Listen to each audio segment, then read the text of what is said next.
Good morning, Turnbull School. Here are this morning's announcements. Last Friday, Mr. Dunn included in his announcements a very cool video of the process of making maple syrup.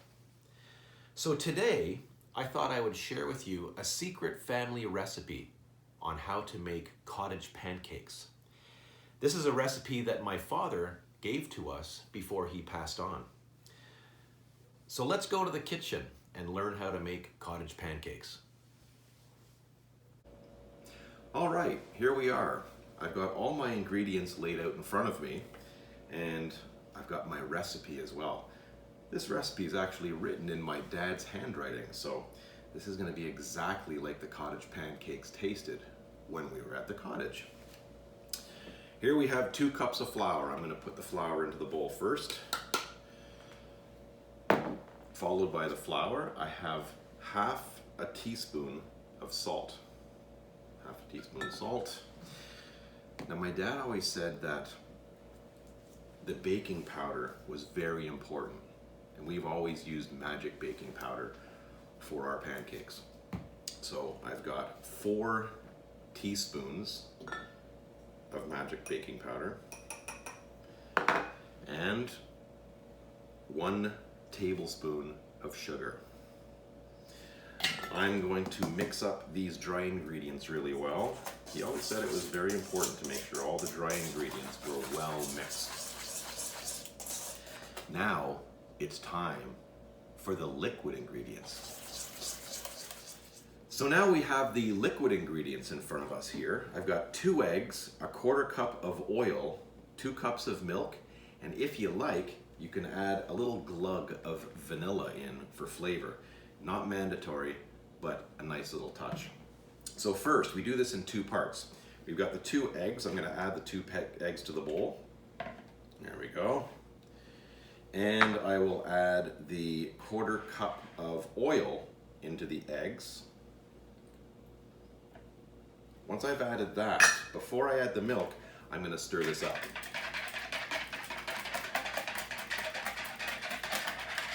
So that's well mixed together here. Now I'm going to add the 2 cups of milk. And I'm going to stir that up as well, making a little bit of a spill there too while I'm at it. That happens when you're cooking in the kitchen, guys. Might make a little spill here and there. Stirring that up, and just for some good luck, here's a little glug of vanilla. And I will stir that up nicely so that we can later add the wet to the dry.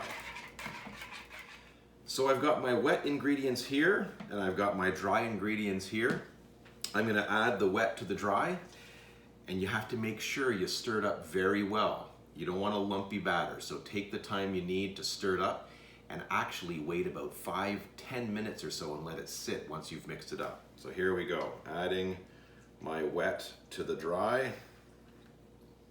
There we go. And I will start to stir. Start slowly so that you don't get too much slop outside the bowl, and then you can start to pick up the pace a little bit as you go. Okay, so we've got a hot pan here, and we've got some batter ready to go. Little story about this pan. We used to have this pan at the cottage many, many years ago, and they were part of the success of cottage pancakes. So when my mom sold the cottage years ago, she offered this pan to us, and of course my kids didn't think that our home pancakes tasted like cottage pancakes until we got our hands on this. So this is a big part of the success. All right, so I'm going to test with 1 pancake here, and we're ready to go here. I've got my batter all here. Make sure the pan's hot enough. Make sure you got the right consistency in your batter, and let's see how this goes.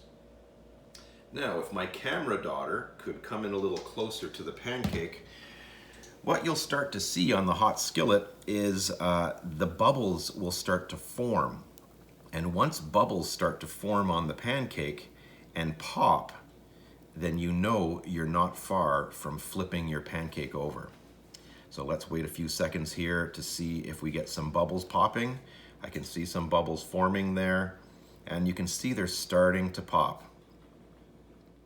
Let's see if this one's ready. Oh, that's gonna be a perfect pancake.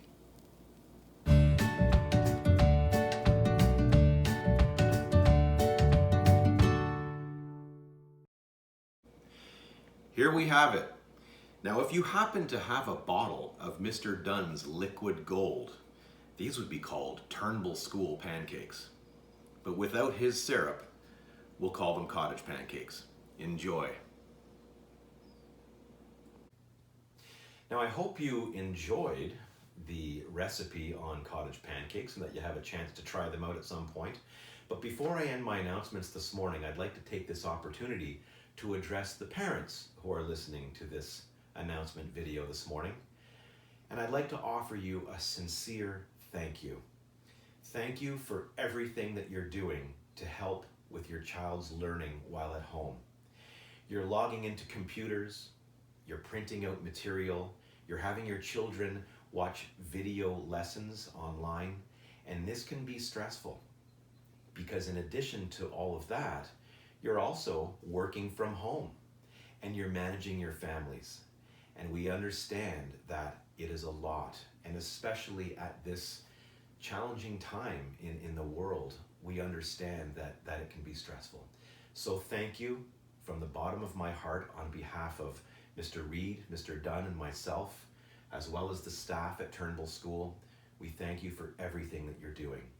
Now please, work at your own pace. Do what works for your family.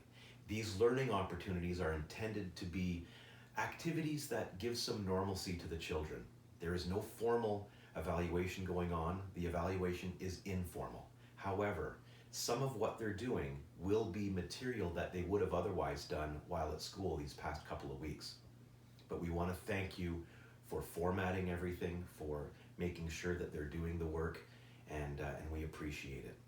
But again, go at your own pace and do what works for your family. Now, before I go, we do have a birthday in the school today being March 31st, the last day of March. Wow. Today is Alexandra's birthday, Alexandra from grade 1. I hope you have a fantastic birthday today, Alexandra. And I'm going to leave you with a joke of the day from a young man in grade 4, Owen A. And this is Owen's joke. He sent me to this a couple of days ago, sent me this joke. What kind of car does a Jedi drive? A Toyota.